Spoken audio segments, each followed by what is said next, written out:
everybody, to the Hassan Saad Show. Today is a special episode.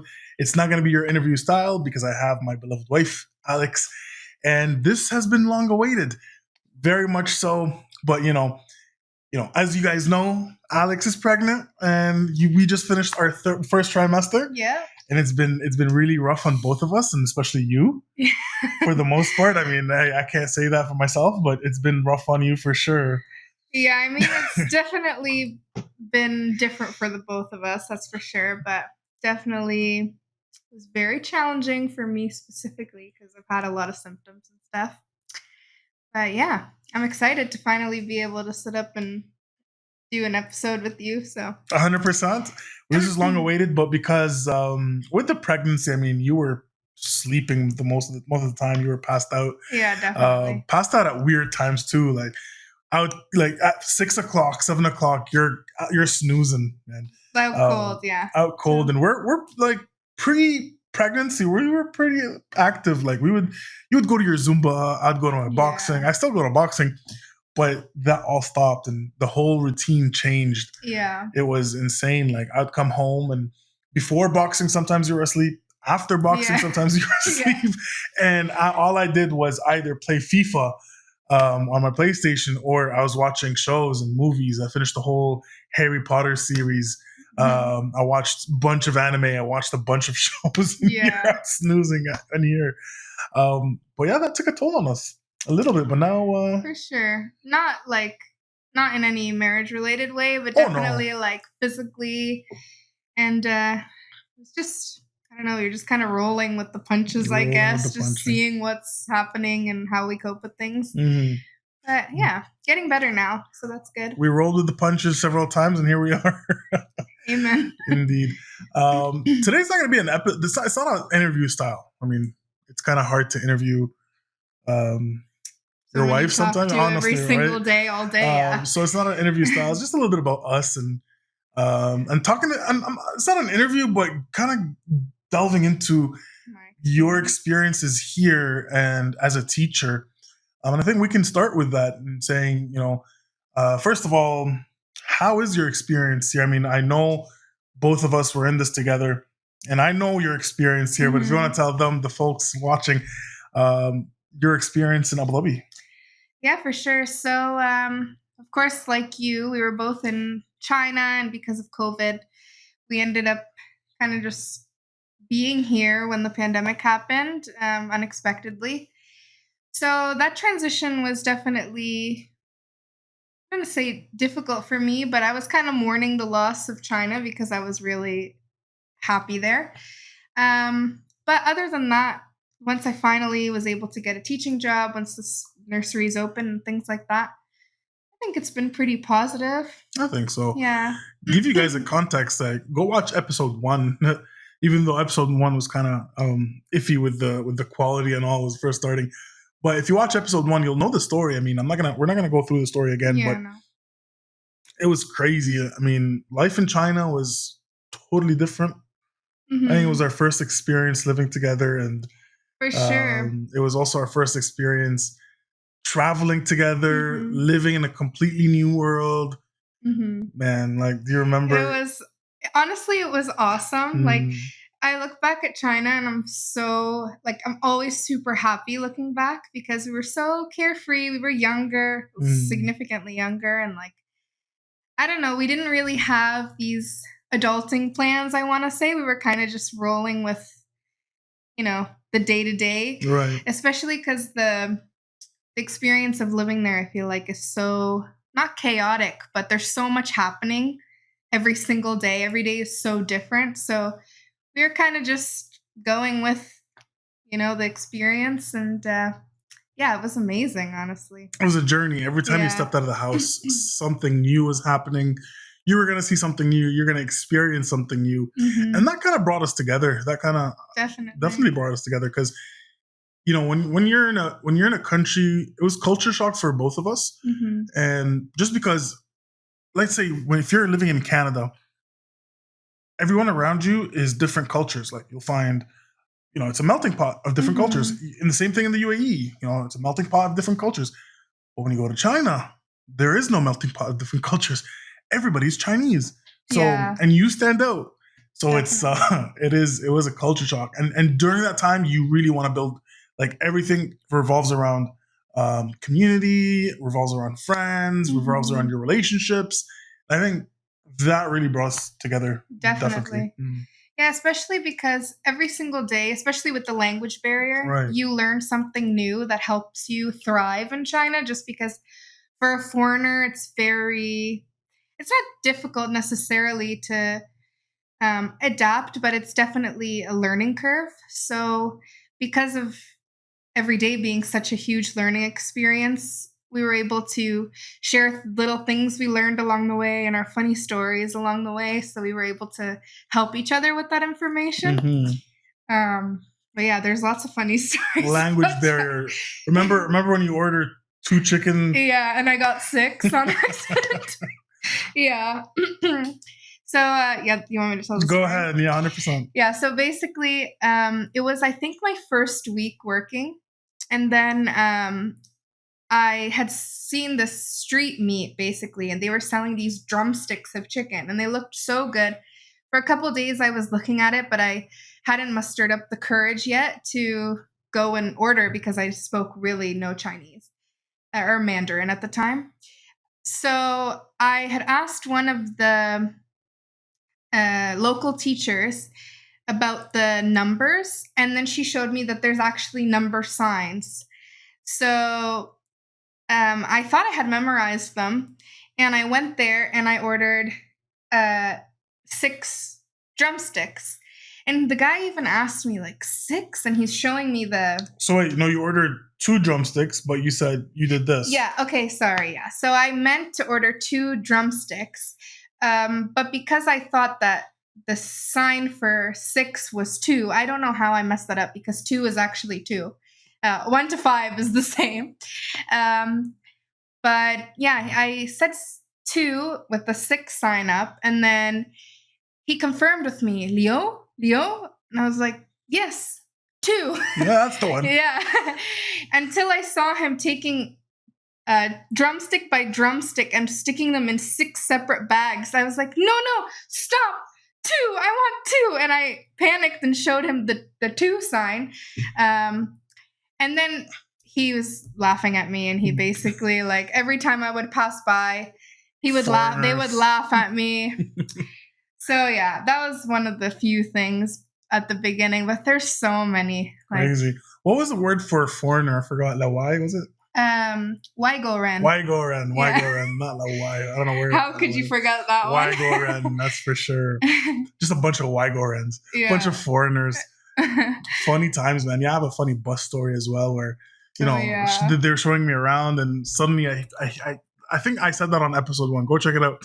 But yeah, they start scratching my beard, and I was like, my beard is itchy. And then I look down, it's an old man just touching my beard, and I was fascinated by my beard, and it was just experience and a half. You'll go to China and you'll have a culture shock, but it's a good one. It's a good experience. It was amazing. I would do it again. 100%. So again, we had to, jump ship, go listen to episode 1 again, but I'll give you a summary. We had to leave China.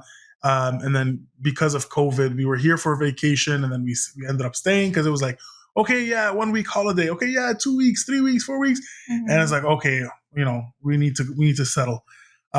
So I ended up finding a job, and then we ended up staying here. And then soon after, you found a job as well. Yeah. And then we just, we settled here in the UAE. So going back to the question. So yeah, your experience here so far is a positive one. I think mine too, honestly, both of us. For sure. Far, it's been going well. Yeah, I think it's been great to, I almost want to say take life a little bit more seriously, or take our future, our goals a little bit more seriously. We had obviously a lot of carefree fun when we were in China, and we are still enjoying ourselves, of course, but now we're kind of focusing on our future. Now we're having a child. And it's definitely been a good career move, I think, for the both of us too. When I came here, I wasn't qualified to teach here yet, so I had to study, and then I was able to thankfully work and study at the same time. So yeah, I think that really propelled me in terms of teaching. I've definitely learned a lot more than I knew back in China in an English training center.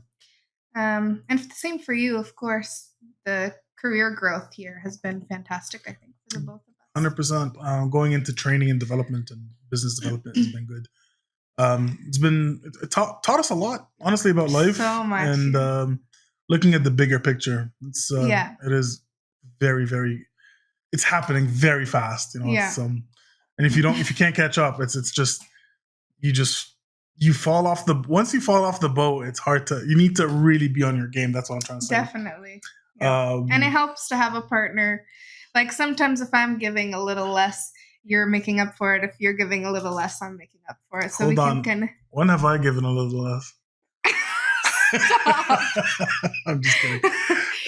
We're not always having the best days, or you can't be focused 100% all the time. So, having a partner as like an accountability partner is definitely helpful. 100%. That's what I mean. But I don't 100%. Know. When have I given less than 100? Just kidding. Never. But yeah, I mean, it's been good. All right. So for those who do not know what you do, what do you do? So for those who don't know, I'm a nursery teacher, but I'm an FS1 teacher, a 3 to 4 year old. So they do teach it at international schools. I'm a teacher for the children who are going into big school, as we call it. So yeah, that's what I. But you do a lot more as a nursery teacher, if you can delve into that, because you do a lot more. I know you do a lot more than what people think about what nursery teachers do. Yeah. So basically, it's a lot more complicated than I even thought it would be before actually studying it and everything. There's a lot to it. It's definitely not just babysitting or anything like that, which I think a lot of people get that misconception. But essentially, early years are like the most primitive years of a child's life. And it really sets them up for the rest of their education. And not only that, but their social development, their personal, social, emotional development, their language development. So basically what I do is I not only assess children's development in all these key areas like physical, speech, language, communication, personal, social, emotional. I also, since I'm an FS1 teacher, I also set them up with the skills needed to go into what would be in Canada, I think, like senior kindergarten. Right. Which is FS2 or KG1 here, which is like actually math skills and phonics, recognition of the alphabet, things like that, while also making it play-based. Mm-hmm. So children learn the most effectively through play. So you have to set up play opportunities that are going to teach children essentially as many things throughout all of their areas of learning that you can. So if I'm doing an activity, let's say, I'm not just going to do a sport. I might incorporate like some dialogue into it to enhance their speech, their confidence, maybe some alphabets or numbers or any like learning goals that I have. Right. That way I can teach a bunch of stuff in one. So there's a lot of planning that goes into it. And every child is significantly different at this age specifically. So you kind of have to prepare things with those differences in mind. So it's a lot, yeah. At that age, then, what do you think, or do you feel the most important area or segment of growth that you need to focus on? For me personally, I really like to focus on personal, social, and emotional development. So that's a child's confidence, that's their sense of self, their ability to care for themselves and do their own self-care routines, just their independence, making connections with friends and with their teachers as well.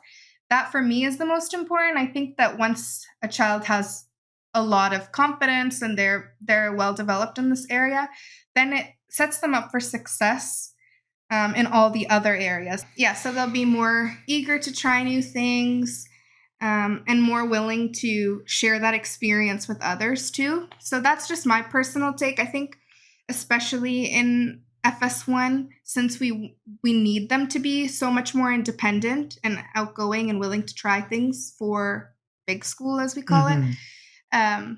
We really place an emphasis on that, just like going to get their things from their cubbies, opening up their lunch boxes. Those things seem really small, but actually it's something we really work diligently on with them, because they're going to need those skills later on. So that does make sense. I mean, with building confidence comes a lot more growth mindset opportunities. For sure. Praising them, for example, instead of saying, "Oh, wow, you're smart," versus you put in a lot of effort, and that the child then links. Yes, if I put effort, then and hard work and effort and time, then I can finish. Versus, oh, because I'm smart, I finished. That means every time they try something and it's challenging. Oh, if I can't do it, then I'm not smart enough. Exactly. Versus, no, I am smart. I am confident in my abilities. I just have to put time and effort into doing something. And do you see that happening, or are they too young to understand that, or is it still? Oh no, they're very aware. Like you can teach a child that starting from 1-ish. Like it really starts at the beginning of their life. I mean, as they're developing, as you're giving them more play opportunities, like even let's say a 6-month-old child who, I'm not sure if this is the exact month off the top of my head, but a 6-month-old who is learning to pick things up on their own, for example, giving them play opportunities to do that is going to build those confidence levels. It's going to, cause them to become more curious about things. So yeah, they definitely are aware, especially at 3 to 4. I mean, at 3 to 4, most of the children, depending on where they're at, but most of the children at 3 to 4 are already speaking full-blown sentences with me. We're having actually really challenging conversations a lot of the time. So they can definitely understand. I think children don't get as much credit as they deserve, because they're way more capable than we think if we just really pour into them and talk to them a lot and give them all these opportunities. They'll really, shine. So that's going back to when we had that discussion where should you talk to your child as an adult versus talking to your child as a child? Yeah. And you realize that a lot of parents, I'm not going to say a lot of parents, but some parents talk to their children as kids or as children that don't understand. Yeah. I don't want to say neglect them, but they dismiss them. Yeah. And that some parents, not sure. All parents, some parents for I sure. think and what happens? Like, what happens to that child when that parent is dismissing them, when there is no communication, when they're, they don't see them as a capable human, right? What happens to that child? I mean, I don't think that first of all, I don't think this happens intentionally. I think it's just a lack of awareness. Right. But now that there's so much more, I think, research and theories out there on child development, I think that, if you speak to a child, obviously not in an adult way, but in an age-appropriate way, but speaking to them in conversations with like concepts and explaining things thoroughly to them in ways that maybe some people don't think their child can understand, you'd actually be really surprised. And that actually helps their cognitive development, which is understanding like concepts, piecing together information on their own. That's a skill they need just to like do a puzzle, for example. If you're explaining concepts like that to them, it's gonna give them enough information to kind of make draw conclusions on their own, look at things and question them and things like that. So it's actually super beneficial to start talking to them right away, because even before they're able to communicate themselves through speech, they can already understand everything you're saying. Their eyes are going to look towards the things that you're describing when you're going on a walk and saying, look at the birds. The birds are flying above us. And look down here. There's a cat on the ground. The cat is running, things like that. They can follow what you're saying way earlier than you expect. So they start piecing the puzzles. That builds on their IQ, because it's all about pattern recognition. It's all about understanding the concept of A plus B equals C. So, for sure. And things move around. Things are complex. That complexity, when they're able to spot it at an early age, develops their IQ a lot faster. So it's not only IQ that you focus, or not only emotional intelligence that you focus on, but it's also the intelligence quotient, or trying to get them to cognitively develop faster. For sure. Yeah, so that's why I think early years is so different than, let's say, the older years. And I actually had a conversation with a taxi driver this week about this, who was in his home country. He was a high school teacher. And we're discussing that the key difference, I think, in early years versus much older is the fact that we look at literally the entire picture of development, because there's so much that needs to be tracked during these primitive years, especially because if you realize that, let's say, a child isn't meeting a developmental goal when roughly they should, even though everyone's different, then you can get like early intervention through different therapists and stuff like that. So that's why it's so important for us to do that. Whereas, let's say, in high school, it definitely depends on the teacher, but most of the time, because you're seeing a child only for an hour a day, you're focusing more on that content, that lesson, which isn't necessarily focused on their physical development, unless it's PE, or their emotional development necessarily, depending on what your lesson is and what you're discussing. Like, for example, in a history class, it might not be in the curriculum to look at their personal, social, and emotional development as heavily as we do. So, yeah, that's, I think, one of the key differences. That would be an interesting concept. Now, imagine if you have a school that develops emotional intelligence, or develops the EQ, the emotional quotient, to say, here's a session, 1 hour a day, where they do activities to build their emotional quotient, their EQ or their EI. How would that be? Like, that would say reflection activities, or activities that help them articulate their thoughts and feelings onto paper. Well, I think the curriculums do consider those things for sure. Like, you have you're always marked. I forget exactly off the top of my head how we were marked in high school, but I know that there's different areas: knowledge and understanding, thinking and inquiry, things like that. I think there's 4 of them. So they definitely do implement it in a way, but I don't, like, a huge area of my report card, for example, is on so many different aspects of child's social development. Whereas later on in life, they're focusing more on the knowledge that they've acquired in history, math, etc. That's the issue. At a younger age, like what you're doing in the nursery, 100%, like you're developing both cognitive and emotional. Like, very focused. Yeah. But once they're in like older age, when they go into junior high, elementary, junior high, all that, up to high school, and even, we didn't understand. We thought, growing up, it was, especially as a boy, as a male, emotions are weak. Emotions are for women. Emotions are to be kept hidden, because you can't be vulnerable. And especially in a segregated school, if you showed a little bit of vulnerability, you'd be bullied hardcore.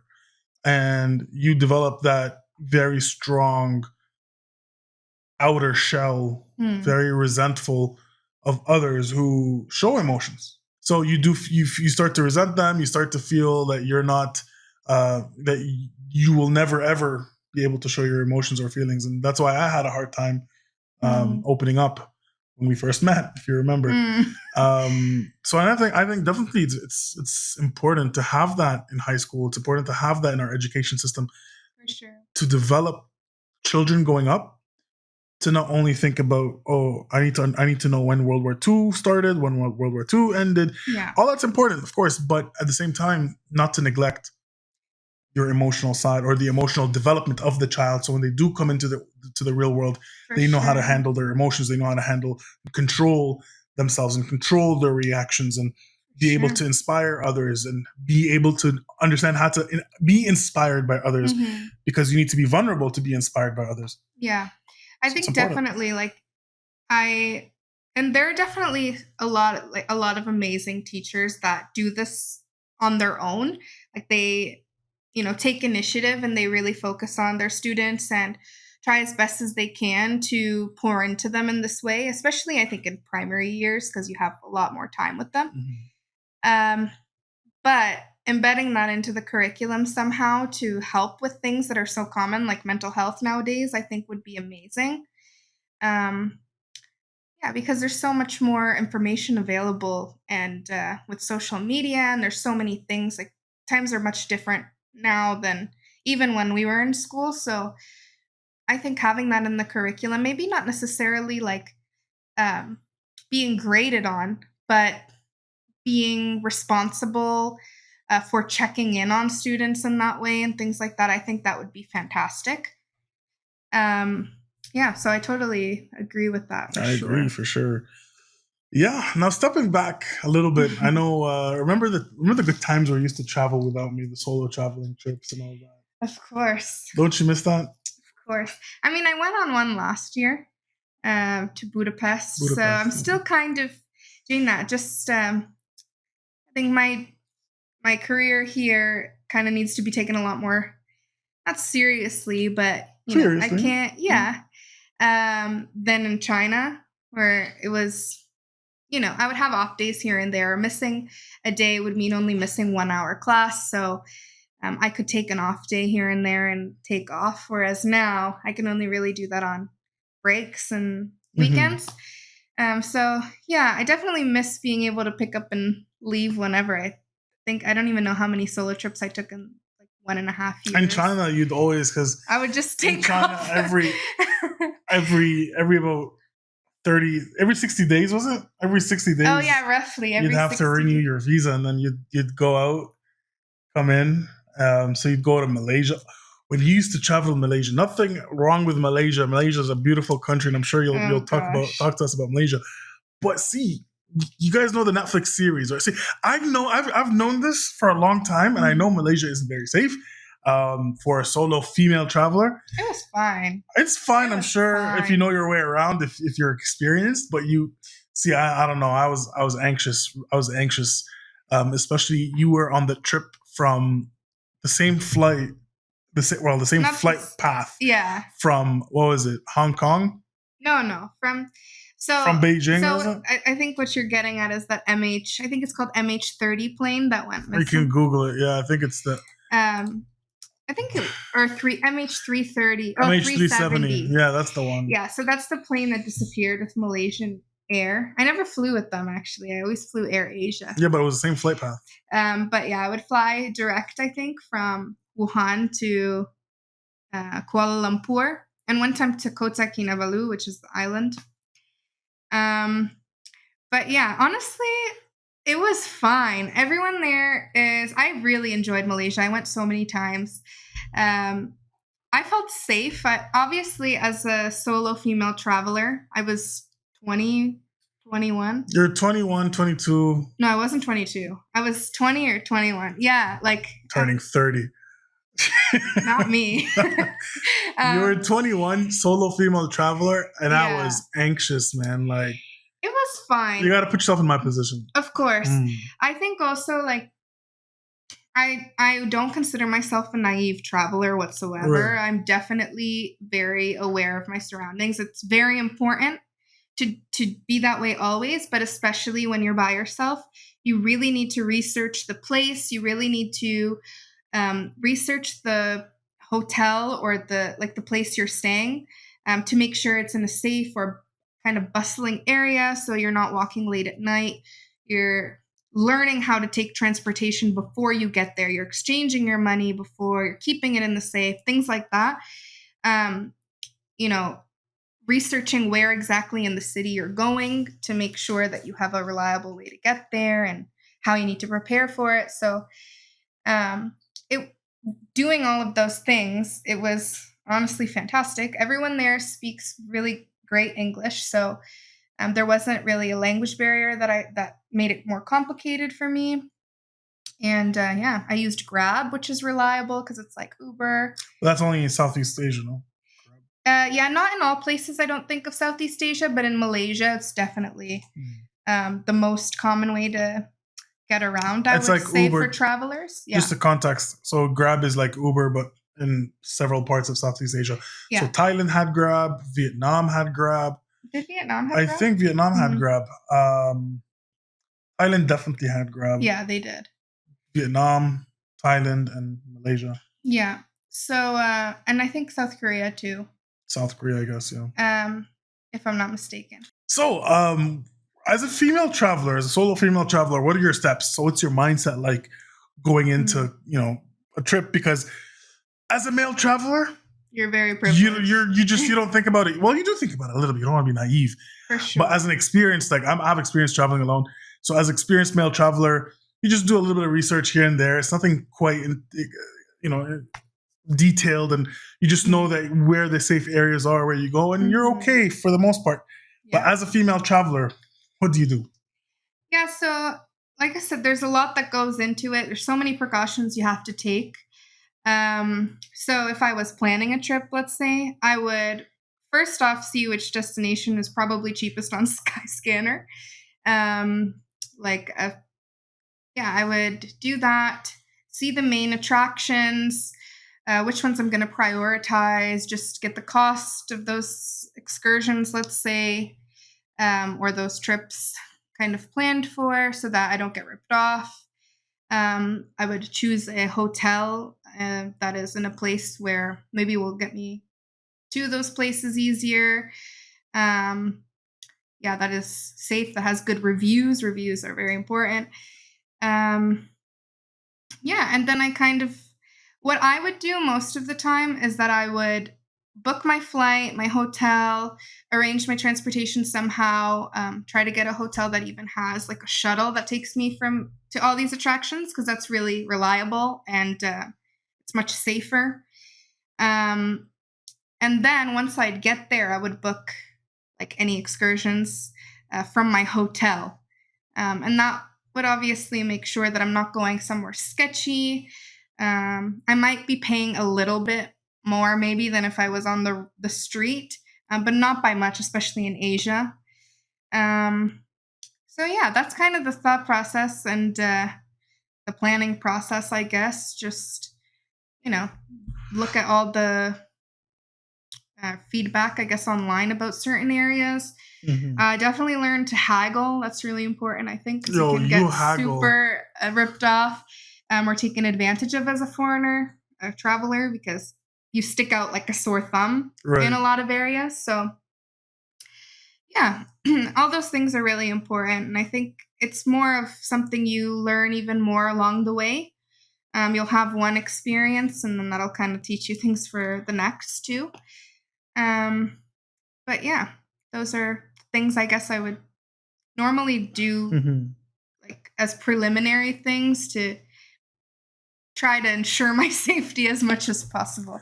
And that kind of diluted my anxiousness when you were traveling, because I saw and I asked questions and I saw that you were prepared. I was like, okay, well, that should be okay if you know what you're doing. There were a few times where I'm like, like when your phone broke in Korea, when you tell me about the shady stuff that was happening. In Malaysia, I think it was with some drivers. With the drivers, and when you were really sick in Malaysia as well. You were in Malaysia, so really, was it Malaysia or Indonesia? Yeah, that was Malaysia. You were really sick in the hotel, and I was like, bro. And I'm China. I can't get sleep because obviously I need to know what you're doing. It was fine. It was fine. There's always things that you need to look out for. Like, for example, what he's referring to about Kuala Lumpur was where, like, there's lots of, as you're walking down the street, and obviously I had a camera too, that I would occasionally take out and they would see. There's people on the street everywhere. So you'll get a lot of people in just ordinary cars who are trying to be a taxi for you. which never take them, I never took them. Mm-hmm. So things like that, obviously, if you're explaining it, like someone who cares about you, who's not there, is going to be a little bit worried. But as long as you're not taking them and you're, walking fast, like you're on a mission and things like that, it's really avoidable. And as far as being really sick in Malaysia, and that was Kota Kinabalu. I'm pretty sure it was COVID at the time, but I didn't know because it was really early on. I just stayed in the hotel the whole time. I didn't, I was really, really sick. So I only went to a mall to eat and then I came back. But that was way before we knew what COVID was anyways. Exactly, yeah. Way before. That was probably... It was November, end of November, yeah. We didn't even know in China what COVID was. Yeah. That time, but once we started to know, we're like, you know what? You probably had COVID. Yep. And you probably gave it to a few grandpas and grandmas on the way. Oh my God. I hope not. Just kidding. I know. But yeah, that is the solo female trip. And Budapest was really nice. Budapest, I remember showing me pictures. Budapest was recent. This was last year, I think. Last Christmas. It was, last December. Oh, I loved it. It was not my first experience solo traveling in Europe, but my longest solo travel in Europe. I think I was there for like 7 days or so. Something like that. So 7 days. And it was really magical. If you can go to like Budapest or Hungary in general during the, holiday season, it is phenomenal. Like the Christmas spirit you feel there is fantastic. It really helped me because being here, it's kind of tough being away from family for me during Christmas time. Right. So it really propelled me into the Christmas spirit, which it was beautiful. But yeah, I wouldn't really say I felt more safe there. I think I traveled a lot more on foot and on the hop-on, hop-off bus, which is a little bit of a target. But I stayed somewhere, once again, that was really bustling and tons of people and very touristy. So yeah, I felt safe, but I wouldn't say I necessarily felt more safe than anywhere else. 100%. Just different. Yeah, just different. But it was beautiful. I went to Hungary too, but I stayed there for a day. Oh, that's right. On my way to Awesome's wedding. Yeah. Shout out to Awesome. And anybody still listening, thank you very much for still listening. Write down your comments below on where, what, if you have any questions regarding traveling, solo traveling, and just let us know, and we're happy to answer those questions. But yeah, Hungary was really cool. Yeah, I'd love to see it in the summertime. I saw it. It's beautiful. Yeah, I saw it at nightish, and it wasn't really Christmas time or anything. It was at night, and stayed there for one night. On the next day, took a train to Vienna. From Vienna to what was the place called? Where Awesome got married. Totally forgot now. Somewhere, but that was a story and a half. I should honestly... You should tell that story. I should have Awesome on here and tell that story for sure. But yeah, I mean, where next? I guess Baby Moon, right? Yeah, hopefully. You have a Baby Moon somewhere. Yeah, we're trying to figure out, I think, where we're going to go. Let us know where you think we should go. Yeah, anywhere nearby-ish that we can relax for the most part. But yeah, I would love to do a couple trips before baby, but I don't know how possible it's going to be with, pregnancy and stuff. You want to do Sri Lanka? I really do. Yeah, I really do. It's stunning. Also, it reminds me kind of, maybe not necessarily reminds me of Asia, but in terms of cost and things like that, it's like a very beautiful destination where I feel like your money stretches a long way. So I think it would be amazing to kind of have. The editor is from Sri Lanka. Oh, yeah, that's right. So if we go to Sri Lanka, we'll come see you. Yeah, for sure. And Nuwan is from Sri Lanka. Nuwan really wants us to be there once. Like, if he's there, he really wants us to be there. Yeah, that'd be amazing. He'll give us the experience, the tour, the non-touristic tour. For sure. Yeah, there's a lot of destinations on my list, but I don't think, like, for example, I really, really want to go to India. But I think pregnant, I can't really do the hustle and bustle so much. Yeah, it's a lot of hustle and bustle. So, somewhere more relaxing and somewhere I don't really need to think too much. Yeah, think too much or be on my feet way too much if I don't want to. Yeah. Maybe the Maldives. Maybe. That would be nice before too. It sinks. Oh, God. But yeah. That is awesome. Funny, you mentioned haggling. Mm-hmm. So every time we used to go out, so when your mother-in-law was my mother-in-law, when your mother was here, she would always tell me, Hassan, go haggle, try to haggle the price. And I'm like, Arabic. You speak Arabic, go haggle. I'm like, listen, I'm not the haggler. She is. Yeah. And I'd always tell her, tell your daughter, ask your daughter. Your daughter will haggle down the price, even with the Arabs, man. I don't know how you do it. Even though I don't speak Arabic. I think it's just, in Asia, it's such a common thing. You haggle. And the thing is, too, they're going to really highball things for you because you are evidently a foreigner. And so I think before going, I was a little bit hesitant when I heard this because I thought it's like might be disrespectful. Obviously, in Canada, we don't have that necessarily, but it's part of the culture. So you really need to. Otherwise, you're going to get charged sometimes like 5 times, 10 times the price if you're naive. So yeah, and I started learning that I think again in Malaysia because there's so much shopping to do there on the streets. So yeah, I don't know. I would get through 2 or 3 things for less than the price of one that they gave me at the beginning, and that just kind of stuck. Crazy. You just have to push your luck. If they really can't, you're gonna be aware that they really can't. So no haggling in Canada, that's for sure. No, of course, and not on a service. For example, like, oh, you want to get your nails done, like no, because that's an art form in itself. So only when they used to call us at Rogers do they haggle. Let me tell you, that's really? Where the haggling happens all the time. But how's going a little bit? We didn't touch your life in Canada versus here. I mean, growing up in little Windsor, Ontario, that's a big change, right? That's a big step from little Windsor to here. How's that? Yeah. It's good. There's so many differences that, like, I don't know. There's pros and cons to both. I obviously love Windsor. I think even more now that I'm gone. I love Windsor so much more. But it's good. I also love Abu Dhabi. It's way safer here. That's one of the pros, I think. Especially as a woman, it is so much more safe here. And of course, the weather is a big pro for me because I really do not like the winter. Here it's hot. Even in the summer. The summertime is pretty unbearable, but it's still, I prefer it over the cold. There's a lot of opportunities here, which I think is amazing for anyone. It's tax-free as well, which really does make a significant difference. I think more of a difference than. It's a very different life.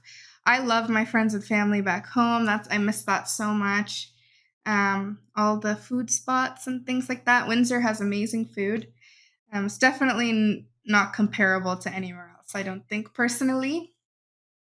But yeah, I love both of them. And it hasn't been very difficult necessarily to settle here. It's just very far. Windsor is actually surprisingly very hard to leave because it always feels like home. Like, honestly, like I've lived in Windsor for about 4 years, university plus 1 or 2 years in Windsor, 4 or 5 years in Windsor. And it honestly feels like home. Every time I go back, it's like, oh yeah, there's something a little cozy about Windsor. Even though it's like a little broken downtown. Well, it's not really broken, but like it's not Toronto. It's not Toronto. Yeah. It's not a big city. But it's so nice. It's just something nice about Windsor that always keeps you coming back. And when you're back in Windsor, you're like, I feel good. I feel relaxed. Yeah. And then you leave Windsor and then you start to miss back here because it's like, easy life. There's luxuries here for sure that we don't have. Everyone is much more, say, independent back home, and like, here, like maids and a lot of things that like bathrooms are super clean. Yeah, there's an attendant in the washroom. There's always an attendant in the washroom. Yeah. Like the person is paid to just be there and make sure everything is okay. Yeah. When you're going to malls, there is there's a lot of car cleaning services parking lot. You don't have to. Yeah, you don't have to go. Yeah. Yeah, things like that. Like we have a lot of like little luxuries here. There's little luxuries and huge luxuries in the UAE that are not necessarily available back home or super expensive back home. That you kind of miss. But at the same time, I don't know. In Windsor, it's so much different in terms of making relationships or having friends and just hanging out, just being really chill. People are, I think, more relaxed and genuine, and there's more of a sense of community. 100%. Yeah. A lot more genuine relationships. That's a big one. That's a huge one. Genuine relationships, genuine people, relaxed. And I think both of us, we can say that we are very relaxed people. We're chill people. I mean, yeah, there's so many luxuries here, but it's like we don't. We're not like we don't take advantage of every one of them. Yeah, 100%, man. Like, there's some that help for sure. Like, for sure, like people pumping your gas. Yeah, that's good in the heat. Yeah, but it's not like this is our life. Like this is who we are. It doesn't define us. Exactly. Yeah, people can easily get caught up in those luxuries and things like that. There's so much shopping and like materialism that is available. Right. Which is really cool, but at the same time, it's easy to become fixated on those things. And become entitled. For sure, because we have so many services available to us. So you kind of, you could change your standards and things like that, which could potentially harmful. Yeah. And that's on episode 3, I think. We talk a little bit about that, Mahmoud and I, about the entitlement that you can face here because life is so easy and we're spoiled. We're spoiled here for sure. And if you get caught up in that, you are essentially you might turn into a version that you don't know of yourself, and it can happen quickly. I'm not gonna lie. Sometimes I catch myself being entitled, especially with the customer service, and I quickly like, okay, what am I doing now? Where like things that small things that don't really matter. You start to think about them like, I deserve better, and you're like, don't take yourself seriously. Yeah, honestly, you have to stay gracious and humble and understanding for sure, because so many people are here available to help you. And you feel like you deserve this help, and no, you don't. You're not entitled to this. This is a privilege that you're here, and people are doing this for you because they rely on it. Yeah. But yeah, guys, if you want more of Hassan and Alex, she's with me all the time. We can definitely shoot episodes more often. For sure. But do leave us your feedback. Leave us the topics you want us to discuss. Alex, my wife, is pregnant. We're having a baby soon. And we're also she's a nursery teacher. I'm a trainer in soft skills and self-development. So if you want more topics on self-development, on teaching, on especially when the child comes through and parenting and all that, that's all to come. We're first-time parents, so stay tuned to if next episode you see my beard all over the place and her hair all over the place.